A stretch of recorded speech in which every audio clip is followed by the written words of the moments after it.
Israel पर फिलिस्तीन के चरमपंथी समूह हमास के हमले के बाद इजरायली सैन्य बलों ने पिछले 7 दिनों से गाजा पट्टी पर भीषण पलटवार जारी रखा है। इसके खिलाफ दुनिया भर में लामबंद होते मुस्लिम देशों की मुखर आवाज के बीच सऊदी अरब और इजराइल के संबंध सामान्य करने की अमेरिकी योजना पर बर्फ जमती नजर आ रही है। दोनों के बीच रिश्ते सामान्य करने की कोशिशें अब ठंडी बस्ते में पड़ सकती है। इन कोशिशों को झटका इसलिए भी लगा है क्योंकि अरब के क्राउन प्रिंस मोहम्मद बिन सलमान ने हमास के हमलों की निंदा करने के अमेरिकी अनुरोध को ठुकरा दिया है।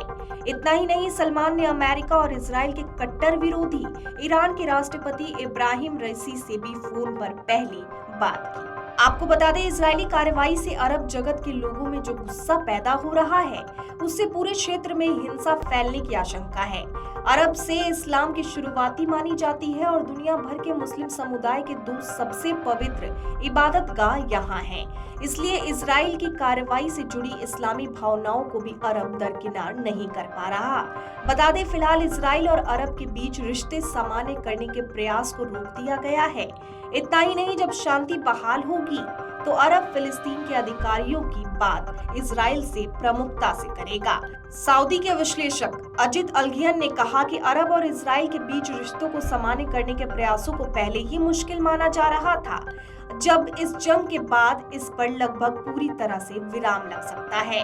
हालांकि अमेरिकी राष्ट्रीय सुरक्षा सलाहकार जेक सुलिवन ने इस सप्ताह व्हाइट हाउस को ब्रीफिंग के बारे में बताया कि दोनों देशों के बीच सामान्यकरण का प्रयास होल्ड पर नहीं है, लेकिन फिलहाल ध्यान अन्य चुनौतियों से मुकाबले पर है।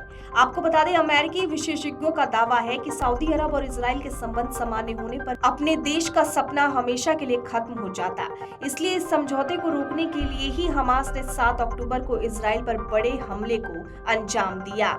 आपको बता दें, फिलिस्तीन इजराइल को राष्ट्र नहीं मानता और संयुक्त राष्ट्र की ओर से उसे मिले राष्ट्र की मान्यता को भी नकारता है। उसी की राह पर अरब भी है और इजराइल के अस्तित्व को अरब ने भी स्वीकार नहीं किया है। इस बीच इजराइल और अरब के संबंधों को सामान्य करने के अमेरिकी प्रयासों से सबसे अधिक नुकसान फिलिस्तीन को ही होने वाला था। बहरहाल अब अमेरिका के प्रयासों पर विराम लग जाने के बाद मिडिल ईस्ट में हालात और बिगड़ सकते हैं। Video desk अमरउजाला.com। अमर उजाला अब आपके टीवी पर भी।